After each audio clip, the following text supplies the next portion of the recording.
Please turn off your cameras and mute your microphones as you prepare for the beginning of the show. Please be sure you have your pieces of paper, a dark marker, and the beverage and snacks of your choice within arm's reach. Thank you for being part of the Crumpled Paper Players production of The Race 2020.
First, there's the introduction.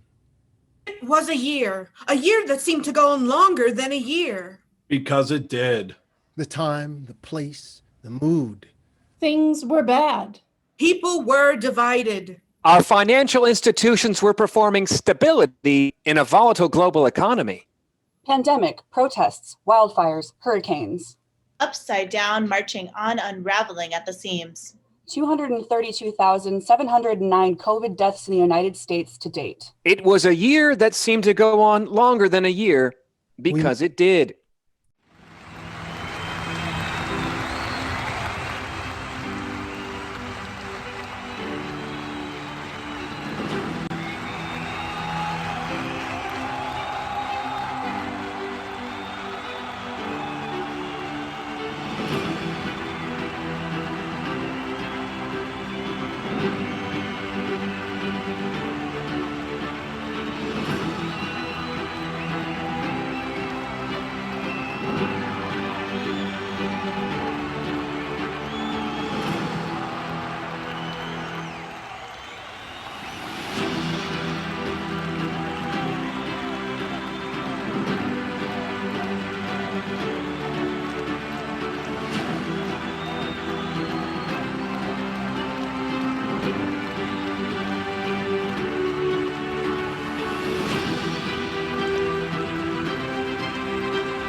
Politics, unfortunately, is often theater.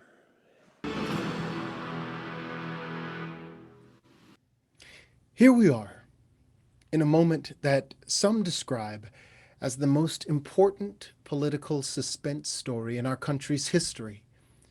A fight for the very soul of the nation. Who will lead us? In what direction? And what next? So, do we retell you the story up to this point? Why? You already know it. Do we spend our minutes together commenting on how everyone else is telling it? There's plenty of that already. One thing we hear people say every day now is how they wish people were talking about the things that mattered, how they wish politics were about us and our lives, and not just the campaigns people we will never meet, so to craft to sow hope and fear in our hearts, not just the theater of politics. We don't want the politics that is often theater. This is real. We want real dialogue. We want real listening. We want listening. We want thoughtfulness and honesty and connection. What are the questions that we need to ask to trade our national televised performance of democracy for a few minutes of authentic civic discourse?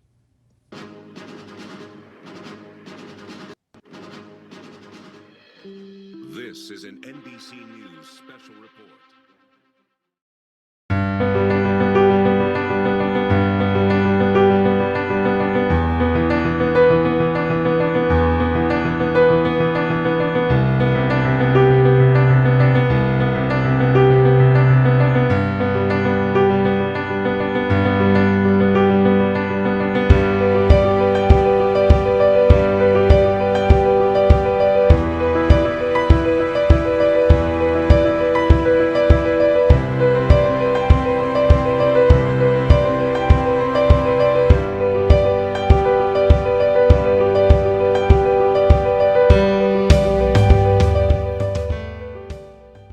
Now, we're going to ask our guests to come on and answer a question. Could my guest, Arlene, come up and join me on camera? Arlene, my question to you is, what should our leaders be learning from social justice movements? I think that the big problem with our leaders is that they don't tend to put themselves in the place of the other and imagine how their policies would affect people whose lives are very different from themselves. So what they should learn is to consider how each thing that they advocate or do affects the person who has the least power in society, and not just how it's easy to administer or feels good to their friends or the people that they want to enrich, as our present leader does. That's a wonderful, thank you. Thank you very much, Arlene. All right, Mandy, you have 30 seconds to answer this question. How have your ideas of leadership changed from when you were younger? Well, I think when I was younger, I thought leaders were the person in charge. And now I view leadership more as kind of a collective thing where people come together and share the responsibility and hear all of the ideas from all of the individuals at the table and invite other individuals to the table and all of that. Great. That sounds fantastic. Thank you so much. I am going to ask my guest, Kenny, to come up. Hi. Hello. Hi. Okay, my question for you is, what are you most concerned about in this country today? Oh my gosh, so many things. How you but indigenous tribal sovereignty is always a concern for me, and yeah, I'll just leave it at that. What a wonderful answer. Thank you so much, Kenny. You can go ahead and turn your camera off. We can disagree. Really, I can handle it. But that our core beliefs could be entirely contradictory? I am terrified.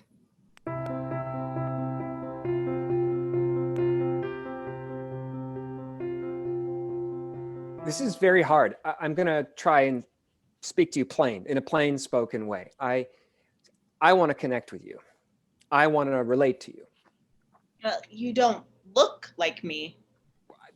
That doesn't mean I don't understand you. No, how can you understand me without having walked in my shoes, without having lived my pain? I can empathize. Oh. Oh. Empathy is a story that privilege spins when it has to work hard to hold on to power. Day turns to night, night turns to day. I know. The voices. You speak, you listen, you watch, you believe, you doubt, and you hope. I know. There's a rage and love and fear and hunger. The hunger. And the not caring. I know. Why care? If we lose, I'm going to kill myself. Swear to God. I'm going to kill myself. I won't make it. Do you know how much I hate the other guy? I hate him so much. If I had the chance, I would. Well, I would. And I know it makes my guy look awful, me filled with such bitterness. I'm not voting for him because of how awful my other choice is. I'm voting for him because he speaks for me. He does. But no, it's not just that the other guy doesn't speak for me. What he speaks for is completely the opposite of everything I believe in. I'm completely happy to live in a place where everyone can have their own point of view. We don't need to agree. But if more than half of the population, the voting population, feels that my values are less meaningful, less right, yes, less right, I will be staggeringly confused. I mean, is this the place I really should be living? We can disagree, really, I can handle it. But that our core beliefs could be entirely contradictory? I am terrified.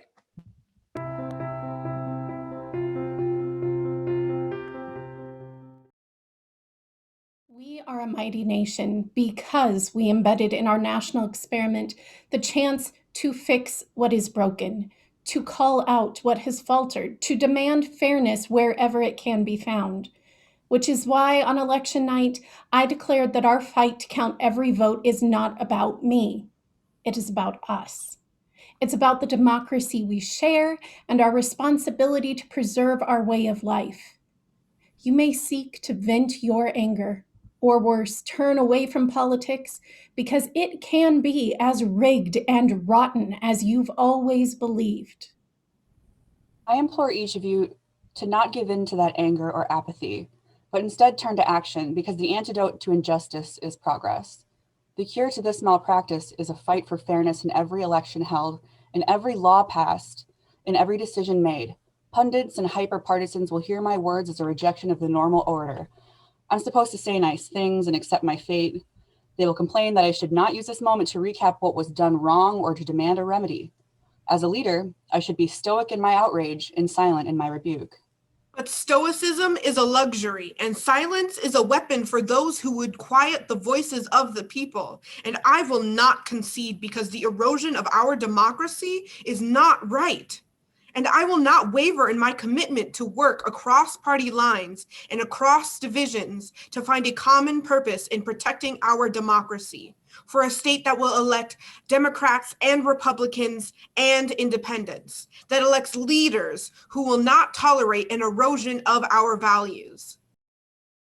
When election day on November 3rd comes, When election day on November 3rd comes, I will take advantage of my right as a citizen, stand in line, and vote. and I will exercise my right as a citizen and stand with you in line to vote. When that day has come and gone, When that day has come and gone, I am fearful of violence and divisiveness. I am fearful of corruption. I am fearful of losing myself. When this moment has come and gone, When this moment has come and gone, I am hopeful for a better world. I am hopeful for big changes. I am hopeful for a revolution. Audience, please take a moment to type in the chat down below, what are you fearful of? When this moment has come and gone, what are you fearful of? I will join you.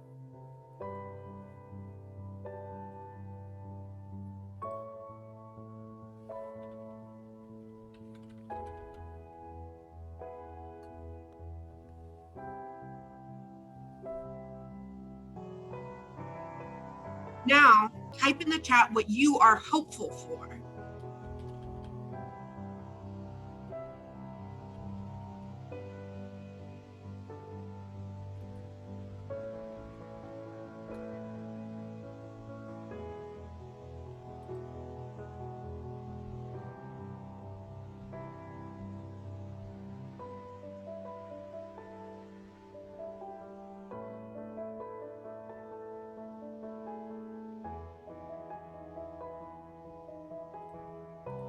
Beautiful.